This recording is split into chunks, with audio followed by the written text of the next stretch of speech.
अस्सलाम वालेकुम दोस्तों, आज हम बात करेंगे उन यंग पीपल्स के बारे में जो शादी करने के लिए जा रहे हैं और उनको टेंशन है कि उनका जो शादी के बाद मामलात हैं जिनसी कमज़ोरी के वो तो नहीं होंगे या वो शादी के बाद सही परफॉर्म कर पाएंगे।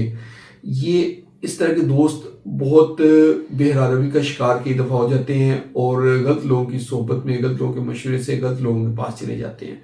तो इसलिए मैंने ये वीडियो बनाई है कि लोग परेशान ना हो। सबसे पहले उन्होंने मॉर्निंग इरेक्शन देखनी है कि सुबह सुबह जब उठना है तो देखना है कि उनकी इरेक्शन प्रॉपर है, सख्ती सही आ रही है।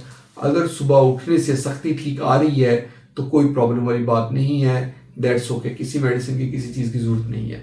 लेकिन वो देखते हैं कि सुबह मॉर्निंग इरेक्शन प्रॉपर नहीं आती, बहुत लूज इरेक्शन आती है, तो इस कंडीशन में वो अपने टेस्ट करवाएं जिसमें टेस्टोस्टेरोन लेवल शामिल है, कोलेस्ट्रॉल लेवल शामिल है, TSH thyroid stimulating hormone test शामिल है, और अगर एज ज़्यादा है तो ब्लड शुगर टेस्ट भी करवा सकते हैं।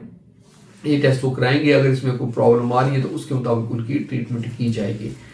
कोशिश करें कि शादी से 2 महीने पहले आप अपने आप को ऑब्जर्व करना शुरू करें। अगर मॉर्निंग इरेक्शन ठीक है दैट्स गुड, अगर नहीं ठीक तो आप किसी भी करीबी यूरोलॉजिस्ट को विजिट करें। बहुत बहुत शुक्रिया।